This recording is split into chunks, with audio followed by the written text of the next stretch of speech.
이사야서 60장 1절로 3절 말씀 같이 읽습니다. 일어나라, 빛을 발하라. 이는 내 빛이 이르렀고 여호와의 영광이 내 위에 임하였음이니라.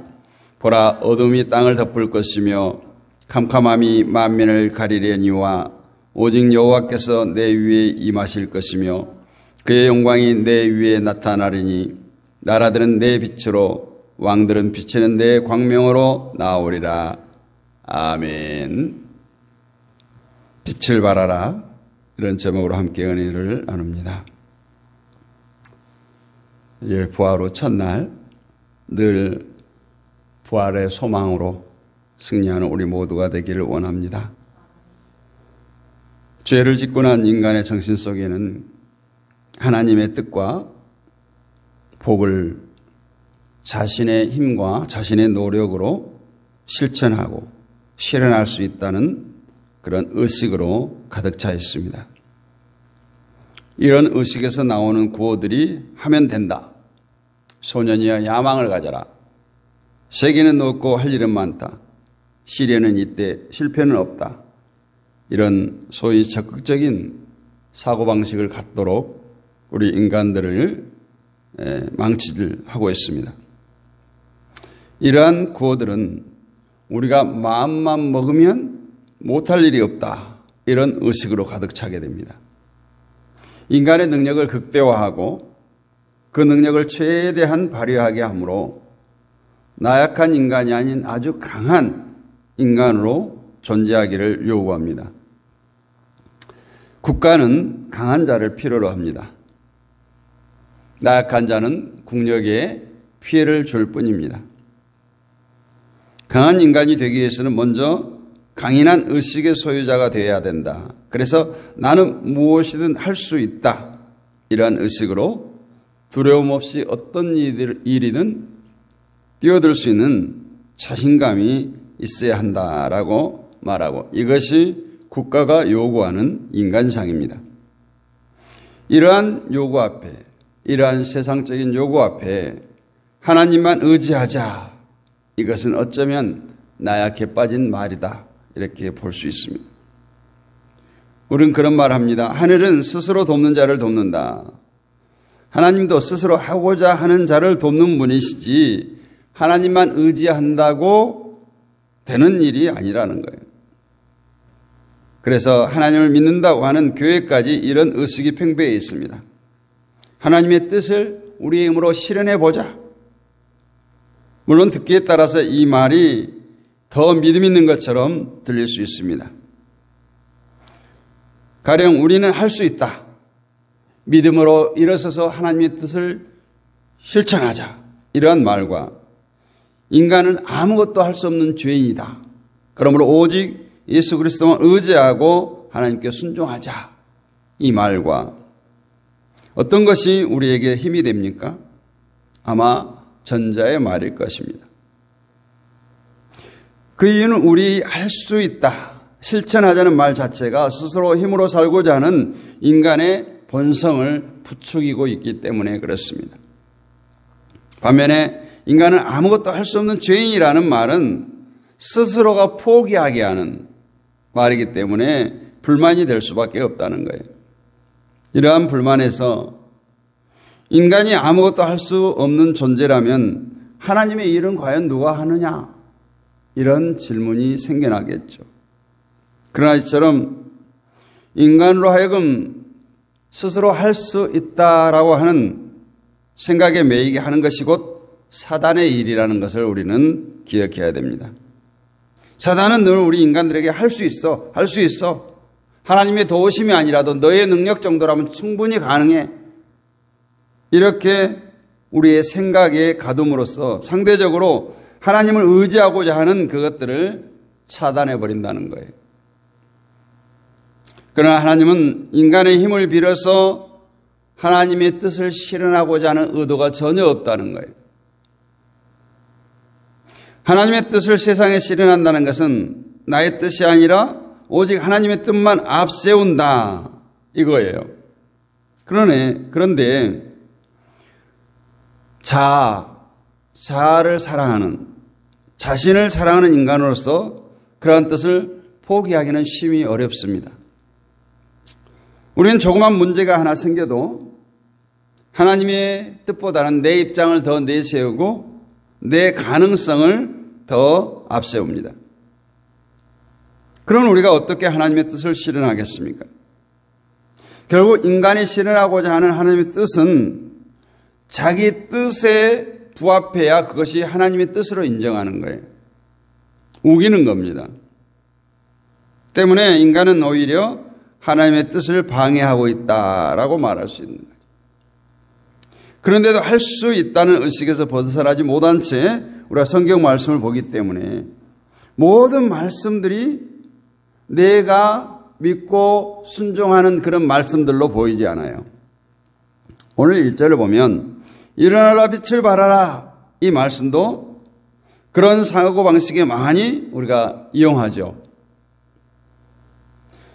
특히 어떤 헌신 예배나 행사 때 많이 사용되는 표 중에 하나입니다. 일어나라 빛을 발하라 이 말씀을 듣는 사람으로 하여금 뭔가 행동을 촉구하는 그런 말처럼 들리지 않습니까? 청년들이여 왜 나태에 빠져 있는가? 왜 할 일을 하지 않는가? 세상을 바라보라. 이렇게 부패하고 어두운 것은 청년들이 일어나서 빛을 발해야 하기 때문이다. 얼마나 그럴싸해요. 청년들이여 일어나라. 그리고 어두운 세상에 빛을 발하라. 이러면 아멘 하죠. 그래 이제부터 내가 빛을 발하는 생활을 해야지.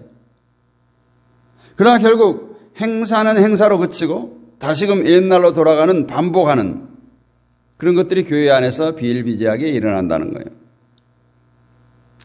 본문에서 일어나라 빛을 발하라고 말씀하고 있는 것은 결코 우리에게 게으름과 나태하면서 빠져나와서 세상의 빛을 발하기 위해서 실천을 촉구하는 말씀이 아니에요.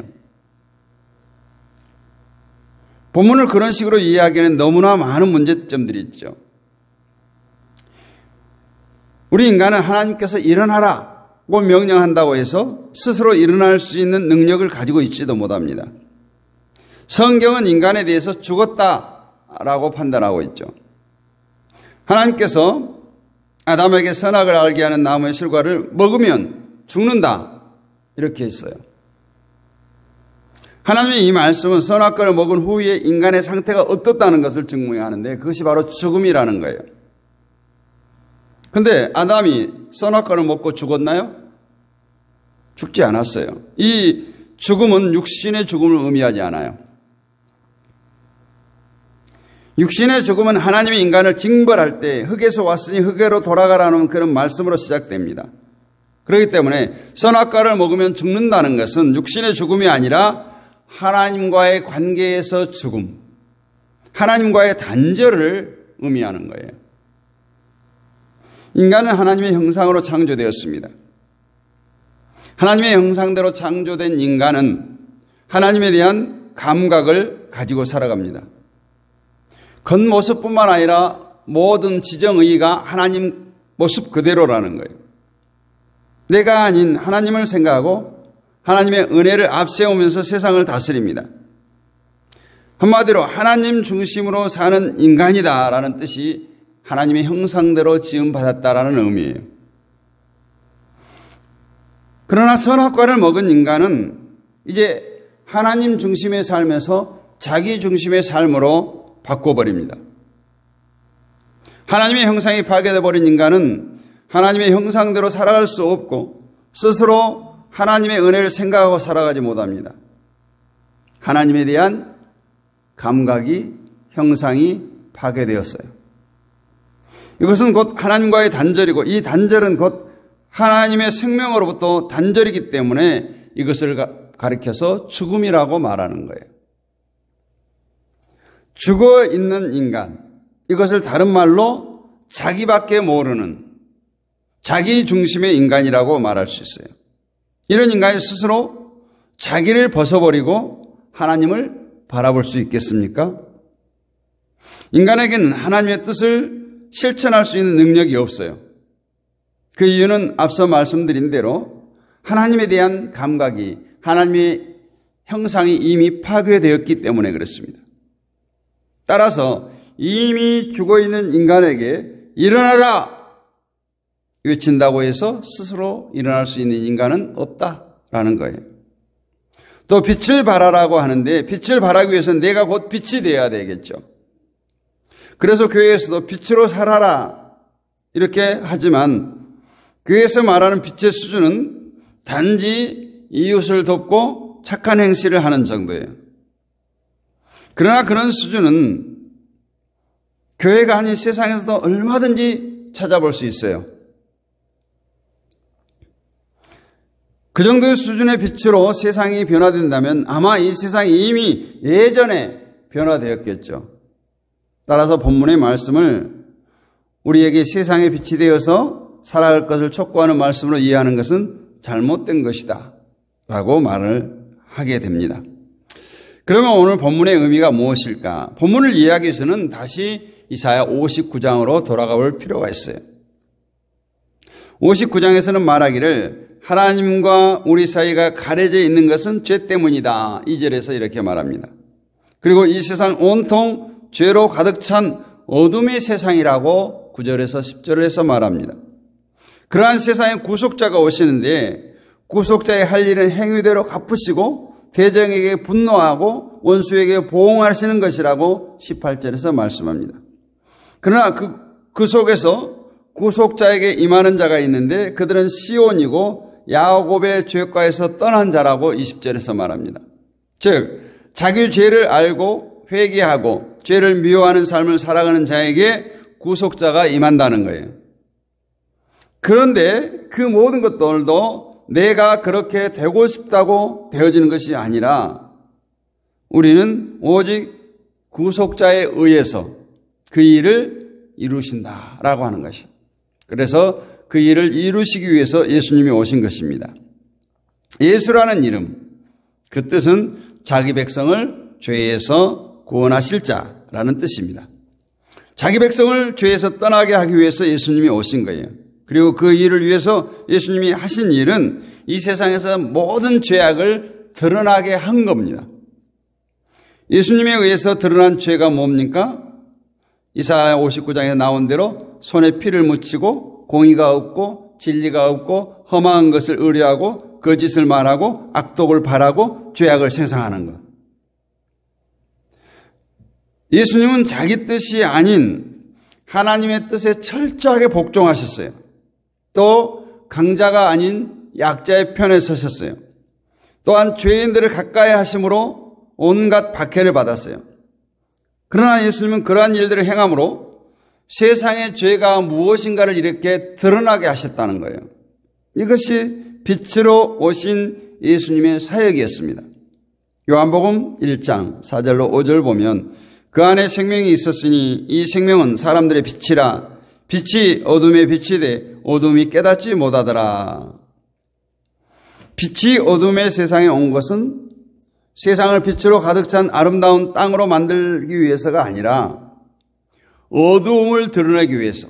이제까지는 어둠이 어둠인지를 인식하지 못하고 있는데 빛으로 예수님께서 오시니까 그 어둠이 다 드러났다는 거예요. 사람들은 착각하기를 빛이신 예수님 오신 것으로서 아름다운 세상을 만들었다라고 생각합니다. 예수님은 어둠을 드러내기 위해서 빛으로 오셨어요.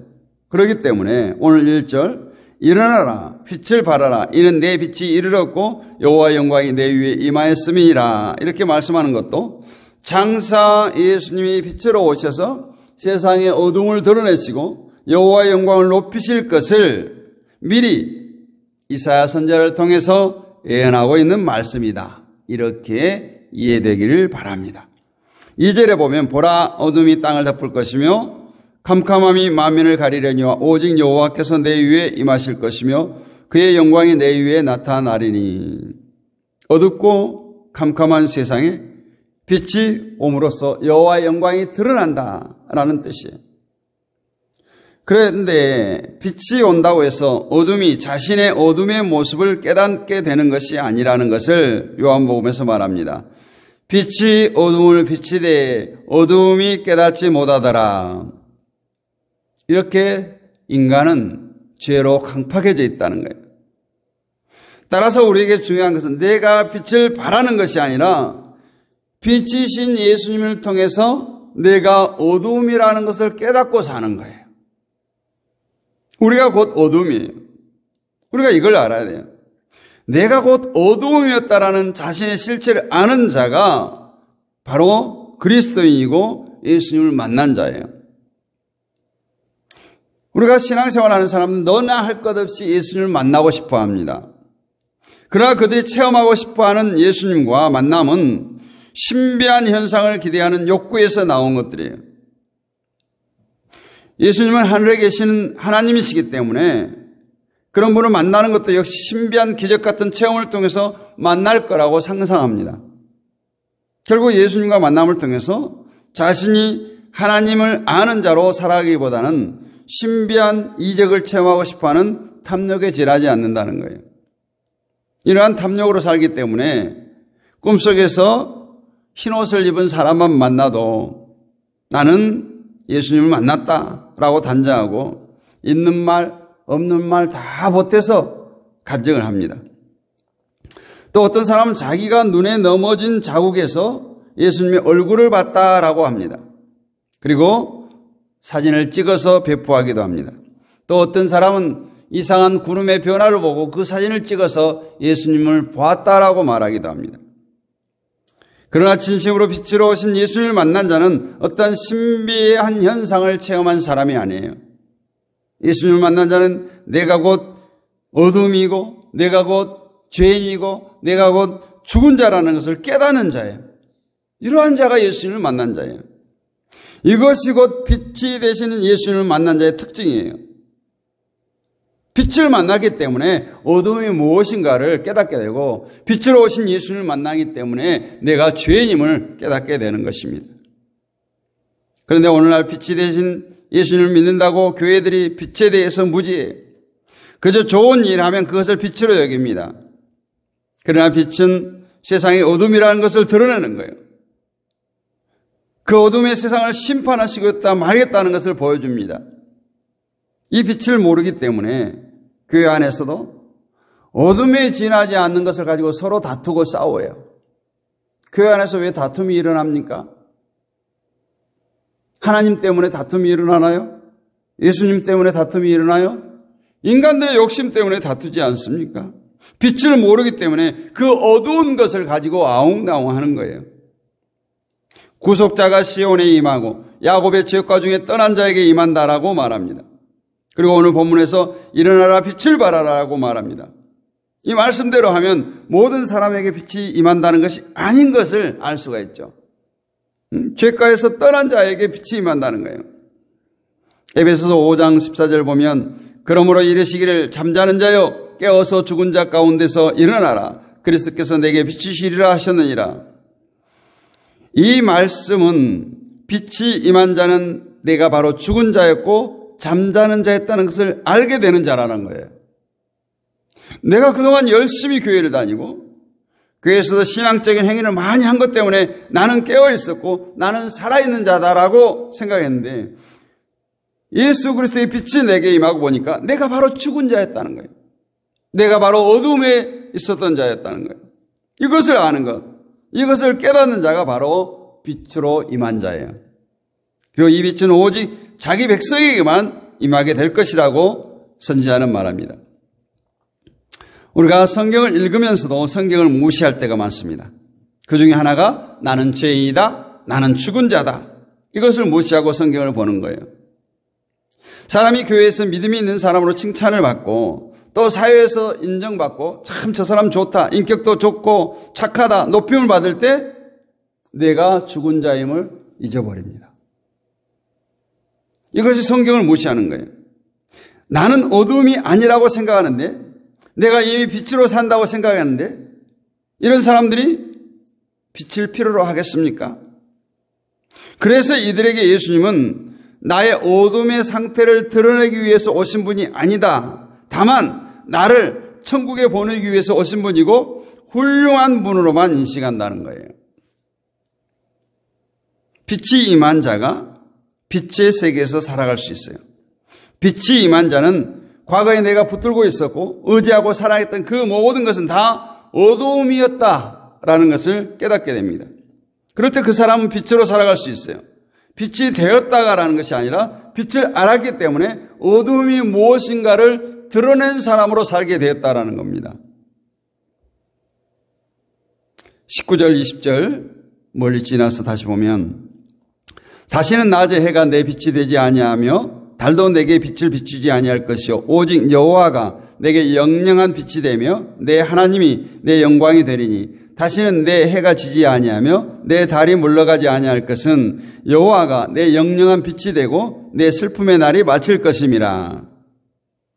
빛을 아는 자는 오직 하나님만이 나의 빛이 되셔서 내가 만들어낸 영광이 아닌 하나님이 나의 영광이 되어 사는 것을 말하는 거예요.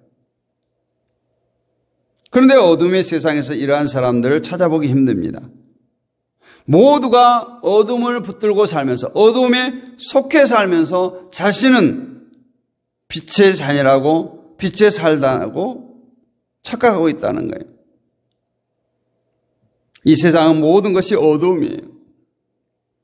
우리를 빛으로 인도하실 분은 오직 빛으로 오신 예수님 뿐입니다. 여러분은 무엇을 여러분의 빛으로 삼고 살아가십니까? 빛을 아는 성도로 살면 그것이 복이에요. 그 외의 것은 모두가 다 어둠이기 때문입니다. 빛을 아는 성도는 어둠을 부끄러워하지 않아요. 예수님을 빛으로 알고 그 빛에 가까이 하고자 하는 삶을 살 뿐입니다. 하나님 백성은 빛의 자녀로 살아야 됩니다. 오늘 3절 보세요. 열방은 내 빛으로 열방은 비치는 내 광명으로 나오리라. 이 말씀처럼 빛이 임한 자는 빛을 가까이 하고 빛으로 살아가는 거예요. 너무너무 쉬운 것 같은데 또 한편으로는 어둡습니다. 이 땅은 정말 죄악으로 관영한 땅이에요. 흑암의 권세가 마귀가 하나님의 백성들을 굶주린 사자가 되어서 삼킬 자를 지금도 두루 찾고 다니고 있어. 그러한 세상 가운데 우리가 주님만 바라보기를 원합니다. 빛으로 오신 그 예수님을 의지하기를 원합니다. 나의 힘이 되신 여호와여, 내가 주를 사랑하나이다. 나의 힘이 되시고 피할 바위가 되시고 구원이 되시는 그 하나님을 붙들고 빛의 자녀로 승리하는 저와 여러분이 될 수 있기를 주님의 이름으로 축복합니다. 거룩하신 아버지 하나님 은혜를 감사합니다. 오늘 또 어둠의 처에 멸망할 수밖에 없는 우리들을 위해서 빛으로 오신 예수님, 그분이 또 십자가를 지시고 우리의 모든 죄를 도말하시고 의의 자녀로 빛의 자녀로 인쳐주시고 살아가게 하심을 감사합니다. 오늘 이 하루도 그 주님만 의지하기를 원합니다. 그 주님만 바라보기를 원합니다. 빛으로 오신 그분을 의지하고 오늘 또 빛으로 살아가기를 원합니다. 아버지 하나님, 죄악의 어둠 속에 있었던 우리들을 구속하기 위해서 예수님께서 빛으로 오셨고 또 우리의 모든 죄가를 다 용서하기 위해서 아버지 하나님께서 우리를 위해서 십자가에서 피 흘리셨습니다. 주여 함께해 주심을 감사합니다. 주여 붙들어 주시옵소서. 오늘 또 날마다 주님을 의지하고 이 한 주간도 주 안에서 승리하는 복된 삶을 살게 하옵소서. 믿사옵고 살아계신 우리 주 예수 그리스도의 이름으로 감사하고 기도하옵나이다. 아멘. 하늘에 계신 우리 아버지 이름을 거룩하게 하시며 아버지의 나라가 오게 하시며 아버지의 뜻이 하늘에서 같이 땅에서도 이루어지게 하소서. 오늘 우리에게 일용할 양식을 주시고 우리가 우리에게 잘못한 사람을 용서해 준 것 같이 우리 죄를 용서해 주시고 우리를 시험에 빠지지 않게 하시고 악에서 구하소서. 나라와 권능과 영광이 영원히 아버지의 것입니다. 아멘. 할렐루야. 오늘 또 새벽을 깨우신 여러분 사랑하고 축복합니다. 승리하셨습니다. 우리가 또 합심하여 기도할 텐데 이 나라와 이 민족을 위해서 기도합니다. 한반도 평화를 위해서 또한 한국교회를 위해서 기도합니다. 세계 평화를 위해서 기도하시고 또 파송되어지는 선교사님들을 위해서 기도합니다. 우리 동역자들을 위해서 기도합니다. 육신의 질곡 가운데 있는 자들, 또 온라인 사역자들을 위해서 기도합니다. 우리 자녀들과 다음 세대를 위해서 친척, 친구, 이웃의 영혼을 붙들고 기도합니다. 우리의 가정과 섬기는 교회를 위해서 삶의 터전인 직장과 사업장을 위해서 기도합니다. 오늘은 월요일입니다. 이 나라와 이 민족을 위해서, 한반도 평화를 위해서, 한국 교회를 위해서 집중적으로 기도하겠습니다. 주여 크게 한번 외치고 기도합니다.